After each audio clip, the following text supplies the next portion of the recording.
Hey everyone, this video is about an Element television, Element model ELEFW504A. So we had some storms roll through the other night, and after the storms, my television didn't work, and everything else in the house works fine. I'm questioning the cable box, so I'm going to try that, but my Element television, which is only a few years old, won't turn on, so there's no picture. The light flickers, so there is the standby light and the off light will briefly turn on and then turn off, but then nothing, and they're dead. So I've watched a lot of videos online. There was not one comprehensive video that had everything I needed, so I thought I would make one. So I took my TV down. It was mounted on the wall. I had to take all the screws out, so there's a lot of screws here. There's screws around this whole inside panel here that are labeled M, and then there's screws around the outside in some of the spots that are labeled P.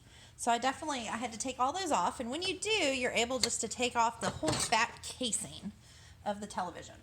Now this particular model, the model Element, the 504A, only has this one main board, so that was a concern of mine. A lot of videos show 2, 3, and 4 boards going on the all around here, and I've taken all the panels off the back, and really this is the only one I was able to find. So step 2 was actually disengaging a lot of the plugs that are in there. So this is the power cable, these are controls, one's a speaker. Now one is the main control. There, I took those off, had to take these off, and then I had to take off this bar here because while there is a code on there, you can see that's the code of my circuit board, that's not the only code you need. So I had to actually go ahead and take the whole thing out, which meant I had to take off this side panel. I was a little confused about that at first. So I took off that side panel, and then that allowed me just to gently ease out the circuit board and be able to flip it over, and it's this code on the back. Let's see if I can get the right there. There's 14299, SY14299 is the code of what this board is. So my board, so let's take a look at the board. My board had no obvious signs of trauma. So some of the other videos showed where there might be some brown spots or some burnt marks. I took a look at all of the pieces that I could. I'm not an electrical engineer, so I wasn't really gonna take a chance and take individual pieces off. I did test with my multimeter, and I really didn't find too much going on. There's a resistor here that you can test. There's a resistor over here that you can test. Some folks were even testing the individual pins that were down here. Since there's only one main board on it, I knew that if there was a problem, I wasn't the person that was going to change out one individual resistor and be able to repair my TV for 40 cents or 30 cents. And with no obvious signs of a burnt hole in any of these other pieces, I knew that my best bet was just to get a new board and try it. So I went ahead and ordered a new board. And the new board cost right around $30. So it came today. So this is shopjimmy.com is where I got it. And again, you have to know those 2 codes in order to get the right board, because this particular model TV, depending on when it was made, has multiple codes. So here's our board all packaged. Notice I don't have to wire anything. Everything's already in there. So that's great news for me. Again, not an electrical engineer. I don't think I have a soldering iron anywhere. I had to dig out the multimeter to be able to see that. And you'll see the boards are pretty much, so that's the old board there. But that, so the other one, very similar, almost identical. So about $30. And at shopjimmy.com you can return. So my thought was I can try it. And if this isn't the problem and the TV truly is trash after the lightning strike, then I'm not out too much, and at least I've tried something. So I'm going to plug all these cords back in, all the cables that were in there. I'm going to stick it back in its slots that it's supposed to be in. Put some of these in. Actually, I'm going to put in this side panel back in. So get the side panel where it's supposed to be. There we go. those screws back in before we get too far down. So this was held on with 2 screws, even though there's multiple other holes. There's a hole here in the middle that, let's see if I can get there. There we go, that hole in the middle didn't have a screw in it, but the 2 on the end did. This television definitely has a lot of screws holding on that back panel. I'm not sure what they're afraid is going to happen. I don't know, a lot of people, I think if I were to drop my TV, I'd be more concerned about the front panel breaking before the back panel coming off. Okay, maybe I'll just leave that one there for a second. So putting the screws back on. There's 3 different kinds of screws that I had to take off for this, so I've got them all separated. There's these silver screws that are very small that are right here around the electronic pieces, and then there's some larger screws. There's some black screws that are labeled either M or P, and so that's helpful on the back of the television, is that it shares with you which one goes in which slots. I did try to keep them all separate, but the longer my TV has been disassembled, my memory is going to fade on which screws went into which spots. So this particular one had these screws here. If I can just get that on, I can show you. Okay, so we got both of those screws in now. There's 2 screws. There we go. So now we can finish putting back this cabling. So this is actually the main input output on the bottom of the panel. So a lot of videos said to look at this particular piece right here, which I'll show you on the old board, is actually this piece right here. And they said, oh, there's a guide that'll tell you which pin is which. Well, for this particular board, that guide is on the back.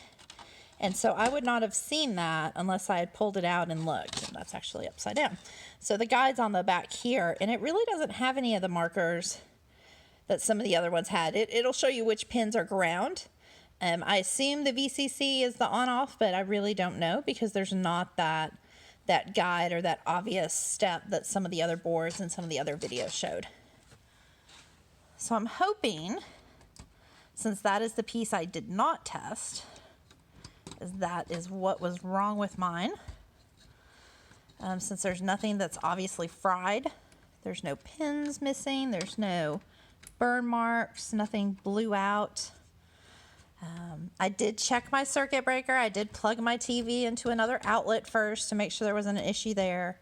I unplugged it from the cable box to make sure the cable box wasn't the issue, and it still had that issue of turning on. Okay, so we have the new board in. You want to make sure you push down tight to make sure those connections are tighter. This one over here is the speaker. Get that one in. Okay, now we have the plug. The plug actually feeds through the back panel, so this one can be slightly tricky. So you've got to, let's see, you can't just plug it in directly. You have to feed it through the back panel. So that way you're able to, the plug will lay flat when it's time to access the TV. So you see that gap there. Otherwise, when you put the screws back in, there's not a place or opening for that plug to come out. So it does have to come out of here. So you do have to feed it through that panel. So I put the 2 screws back that went on the edge. There's also 4 screws that hold the board in place. So you want to make sure you get those lined up, and that tells you that the board is lined up where it needs to be. So there's one in each corner of the board. If it's not lined up, then some of your other components that stick out of these edges here aren't going to be in the right spots, or they're going to be off kilter, and that might make it slightly difficult when you get your TV working again to be able to plug in your HDMI or a USB or some of those other things that you're trying to plug in because they just didn't line up correctly. Now for this, it may be easier for you if you actually do take off that side panel and put the screws in first. You can get to the screws without having to do that, but there is some additional wiring here.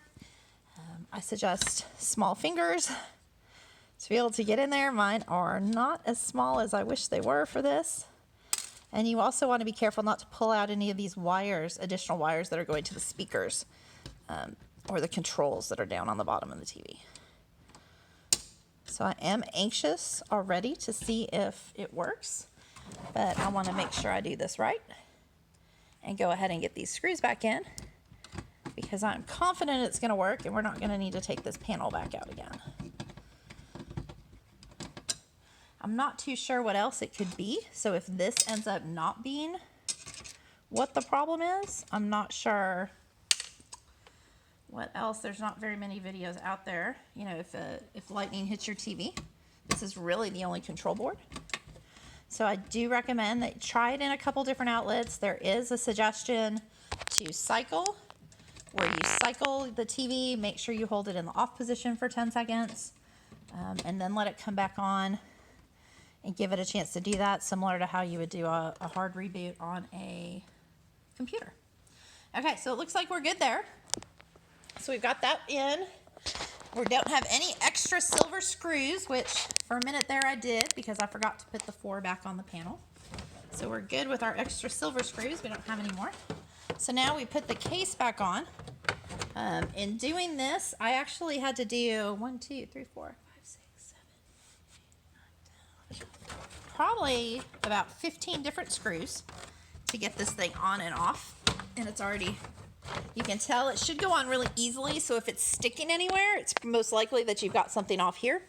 Now I will say that these brackets here that I use for mounting it on my wall, I did not take those off at first, and that was a problem. So these brackets here that are used for the wall mount you do have to take those off if you've got them on your TV, because this screw here is also holding this panel in place. So don't forget to do that. The other thing is the TV is actually sitting on the carpet, and the reason why it's on the carpet is it's LCD. And that's a hard thing because you want to lean over the TV, you want to press on it, you want to hold things down as you're trying to get them in place.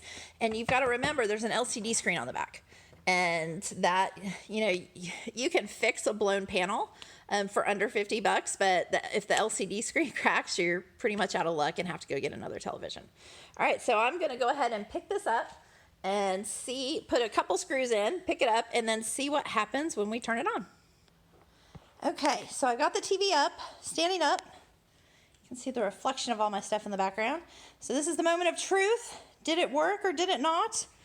So I'm going to plug it in. So I've got it plugged in a temporary power strip because normally it would sit up there. All right, so see what happens. Okay, so right now, nothing. Maybe, hold on. Maybe our power strip's not on. Okay, power strip on. So it is facing sideways. So the red light is on. That did not happen before. It would come on, blink, and then go away. So that's a good sign. So let's turn it on. And the light did turn, and it works.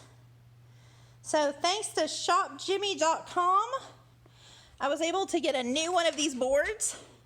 And not being an electrical engineer, I was not going to test. I couldn't test everything. I tested a few things. But again, there was nothing really blown out that was obvious about it. But putting in that new board did the trick. So quick lightning strike. Didn't realize that there was a lightning strike. All of our other electronics in the house worked fine. This was the only one. Possibly the cable box. I'm still testing that one. One of the cable boxes. But this new board saved me from going and having to spend $300 on a new TV. So the board was about, I think, $30 on Shop Jimmy, maybe $32. Every board's different, so make sure, again, that you look up this code in the back. So I know this is upside down. This SY14299 is going to be crucial to what it is. It's more telling than simply this code on the front that I have lost. But it was there earlier. There we go. It's got a big arrow pointing towards it. The CV339. So you need both codes in order to make sure you get the right panel. I might keep this so the kids have something to play with and maybe test when they get a little bit bigger. And, I have an old electronics box. I recycle everything, so I don't know what I would have done if the TV had not worked. But I do have an old electronics box that I keep of just busted electronic cords or cables, old PDAs back in the day, 20 years ago when PDAs first came out. I have all of those. So as my kids get older, if they want to be inquisitive and take things apart and test them and fix them, then I've got all these pieces and things that they can play with and see what's inside something without hopefully taking apart the TV that I just fixed.